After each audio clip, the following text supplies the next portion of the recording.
Hello friends, welcome back to the channel. आज हम बनाने वाले हैं आम से पना। लेकिन आम को उबालेंगे नहीं और आम को आज हम गैस पर भूनेंगे और फिर बनाएंगे बहुत ही स्वादिष्ट आम पन्ना। तो आइए तैयारी कर लेते हैं। यहाँ मैंने आम लिया है और गैस को जलाकर उस पर आम को रख दिया है। आप आम को आराम से ऐसे ही भून सकते हैं या फिर फोक से आम को फंसा लें और आम को चारों तरफ से घुमा घुमा कर अच्छे से, लेकिन धीमी गैस पर भूनें। और जब ये देखिए कलर यहाँ बदल गया है और आम अच्छे से भुन गया है। यहाँ हमने ले लिए हैं आम पन्ना में डालने के लिए कुछ मसाले। थोड़ी सी सौंफ है मेरे पास, हींग, काला नमक है, पुदीने के कुछ पत्ते, हरी मिर्ची और चीनी है।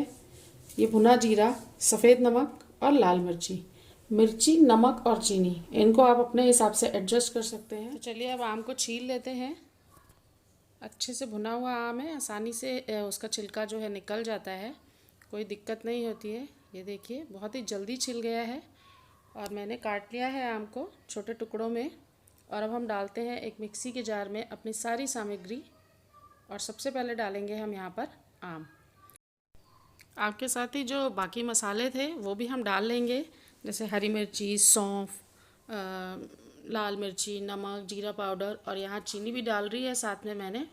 और अब हम इसे पीसकर एक बारीक पेस्ट बना लेंगे। तो देखिए ये पेस्ट एकदम तैयार है, बिल्कुल बारीक पीसी हुई चटनी की तरह। ये देख सकते हैं आप, बहुत अच्छी खुशबू आ रही है। यकीन मानिए, एक बार आप ज़रूर ट्राई कीजिए इसे।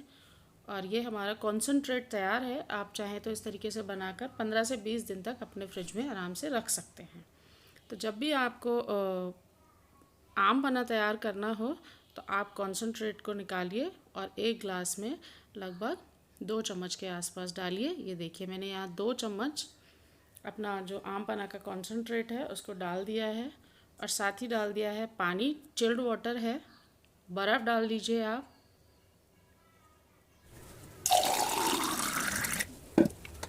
ये देखिए आम पन्ना हमारा एकदम तैयार है।